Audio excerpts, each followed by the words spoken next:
सुस्वागतम सुस्वागतम. श्री वसंत गोसावी वनमाळी यांच्या 75व्या वाढदिवसानिमित्त आपण सर्व येथे जमलो आहोत. श्री वसंत गोसावी वनमाळी यांचा 75 वर्षांचा जीवन प्रवास आम्ही येथे आपणासमोर मांडण्याचा प्रयत्न करीत आहोत. वसंत गोसावी वनमाळी यांचा जन्म दिनांक 24 मार्च 1950 रोजी झाला.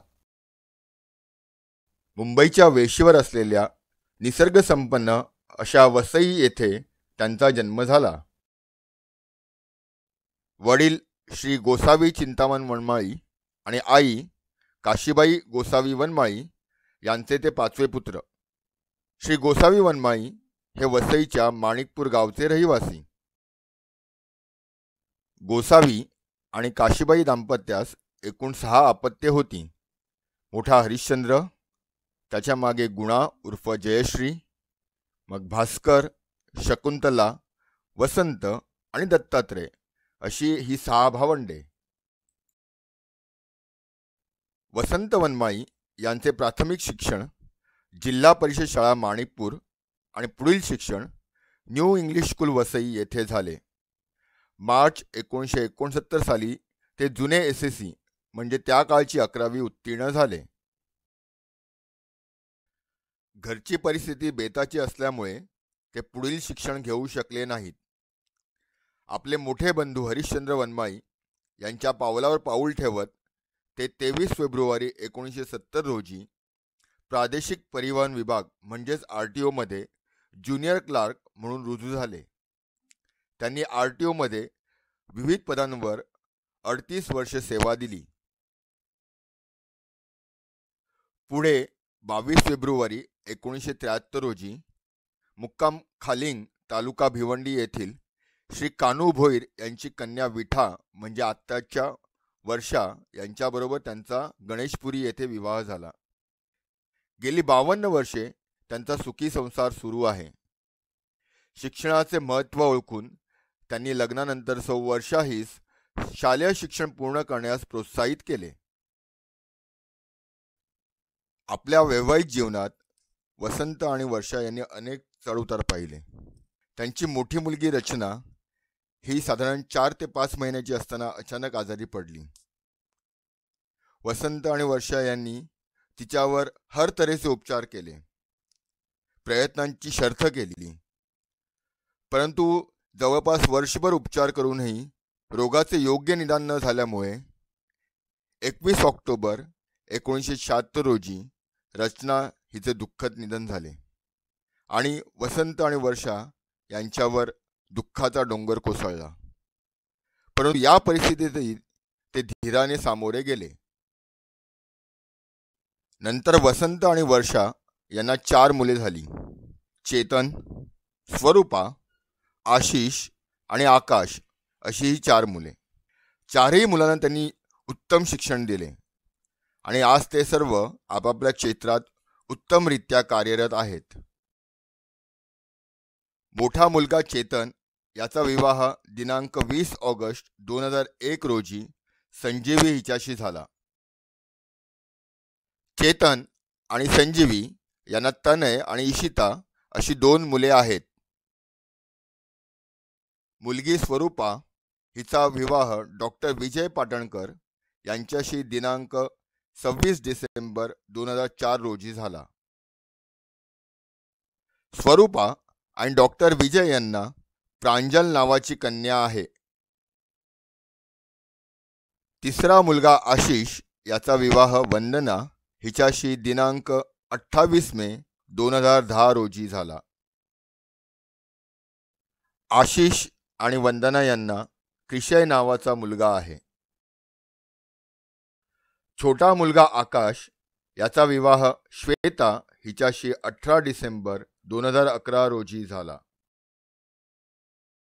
आज पत्नी, 4 मुले, 1 जावई, 3 सुना आणि 4 नातवंडे असे त्यांचे सुखी कुटुंब आहे. नातवंडे म्हणजे त्यांचा जीव की प्राण.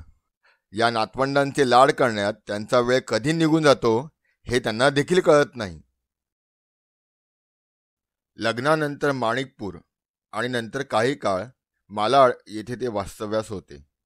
पण गावची ओळ असल्याने ते पुन्हा माणिकपूरला परत आले.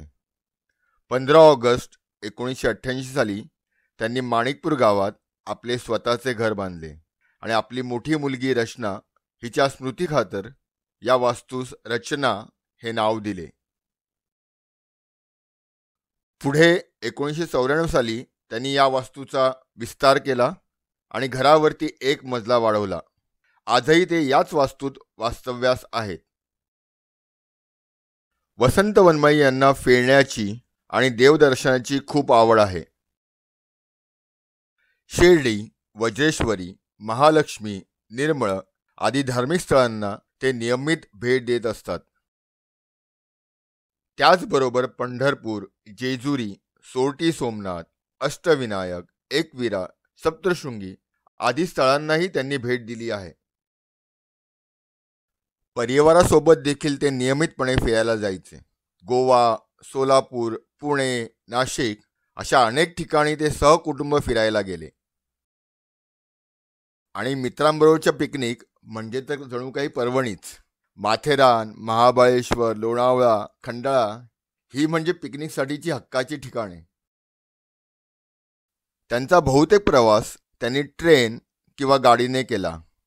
त्यांची विमान प्रवासाची इच्छा देखील 2018 साली पूर्ण झाली.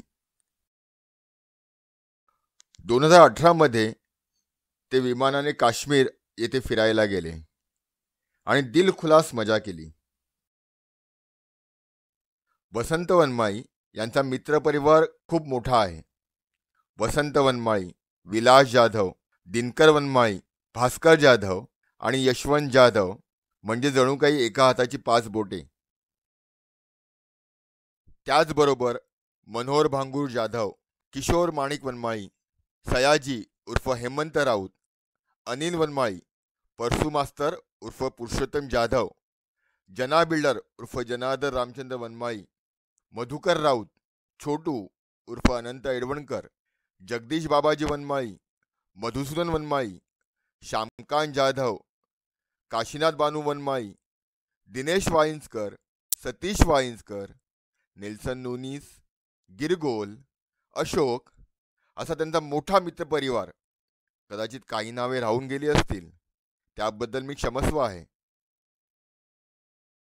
नातेवाईक असोत अथवा मित्रपरिवार, कोणाकडेही कुठलेही कार्य असले की वसंत वनमाई आवर्जून उपस्थित राहत. त्यांचे सर्वांशीच प्रेमळ संबंध होते आणि आजच्या या कार्यक्रमास असलेली उपस्थिती हे त्याचंच एक द्योतक आहे. वसंत वनमाई यांना समाजकार्याची देखील आवड आहे. माणिकपूर दिवाणमान रोहिदास ज्ञाती पंचायतमध्ये सुमारे 40 वर्षे ते कार्य करीत आहेत. यात जवळपास 10 वर्षे त्यांनी उपाध्यक्ष म्हणून कार्य केले आहे. ज्ञाती पंचायतीतर्फे पार पाडल्या जाणाऱ्या साखरपुडा कार्यक्रमात त्यांचा सक्रिय सहभाग असे. त्याचप्रमाणे होलिका उत्सवाच्या आयोजनात त्यांचा सहभाग असतो. होळी आणण्यापासून ते स्थापनेपर्यंत आणि नंतर पूजनापासून होलिका दहनापर्यंत ते विविध जबाबदाऱ्या पार पाडतात. ज्ञाती पंचायतीतर्फे साजऱ्या होणाऱ्या हनुमान जयंती उत्सवाच्या आयोजनात आणि पालखीच्या आयोजनात त्यांचा मोलाचा वाटा असे. दिवाळी सणाच्या वेळी गावात रांगोळी स्पर्धा भरवण्यासाठी त्यांनी महत्त्वाची भूमिका बजावली. गेली 2 वर्षे प्रकृती ठीक नसल्यामुळे त्यांनी आता आपल्या उपाध्यक्षपदाचा राजीनामा दिला आहे. त्याचबरोबर महात्मा ज्योतिबा फुले यांची जयंती आणि पुण्यतिथी साजरी करण्यात ते नेहमीच अग्रेसर असतात. गणेश उत्सवात गावातील गौरी गणपतीची विसर्जनाची एकत्रित मिरवणूक निघते. सदर मिरवणुकीचे संपूर्ण नियोजन अतिशय शिस्तबद्ध पद्धतीने ते गेली अनेक वर्षे करीत होते. प्रगती मित्र मंडळ आणि त्यानंतर अंकित मित्र संघ यांच्यातर्फे गावात सार्वजनिक सत्यनारायणाची महापूजा आयोजित केली जाते. सुरुवातीच्या काळी प्रगती मित्र मंडळ आणि अंकित मित्र संघाला ही पूजा आयोजन करण्यासाठी आर्थिक चणचण भासत असे. त्यावेळी वसंत वनमाई हे सदर पूजेसाठी RTO कार्यालयातून वर्गणी गोळा करत आणि पूजेच्या आयोजनास आर्थिक पाठबळ उपलब्ध करून देत. त्यांचे मित्र मनोहर भांगूळ जाधव यांच्या साथीने त्यांनी अनेक वर्षे गावातील अंतिम क्रियाविधी आणि तिसऱ्या दिवसाचे विधी पार पाडले. त्यांच्या कार्याची दखल घेत शिवछाया मित्रमंडळाने त्यांचा यथोचित सत्कार केला. RTOतील आपल्या सेवा काळात त्यांनी अनेकांना licence, conductor batch, driver batch काढून दिले, ज्याच्यामुळे अनेक जण आपला स्वतःचा व्यवसाय चालू करू शकले, तर काहींना ST मध्ये नोकरी देखील मिळाली. आपल्या ओळखीचा फायदा घेत त्यांनी अनेकांना L&T, महिंद्रा & महिंद्रा सारख्या नामांकित कंपन्यांमध्ये नोकरी मिळवून दिली. 31 मार्च 2008 रोजी ते 38 वर्षाच्या प्रदीर्घ सेवेनंतर नियमित वयोमानानुसार मुख्य लिपिक म्हणून निवृत्त झाले. निवृत्तीनंतर त्यांनी आपला जास्तीत जास्त वेळ कुटुंबासाठी आणि खास करून आपल्या नातवंडांसाठी दिला. त्यांना वेगवेगळ्या प्रकारच्या टोप्या जमवण्याची आणि घालण्याची आवड आहे. आजही जर तुम्ही त्यांचा मोबाईल बघितलात तर त्याच्या सर्चमध्ये तुम्हाला टोप्याच सापडतील. 2 वर्षापूर्वी त्यांनी आपल्या लग्नाचा 50वा वाढदिवस मोठ्या जल्लोषात आपल्या कुटुंबाबरोबर साजरा केला आणि आज आपण येथे त्यांचा 75वा वाढदिवस साजरा करण्यासाठी जमलो आहोत. नवा गंध नवा आनंद निर्माण करीत प्रत्येक क्षण यावा. नवा गंध नवा आनंद निर्माण करीत प्रत्येक क्षण यावा. नव्या सुखांनी नव्या वैभवांनी आनंद द्विगुणित व्हावा. 75व्या वाढदिवसाच्या खूप खूप शुभेच्छा.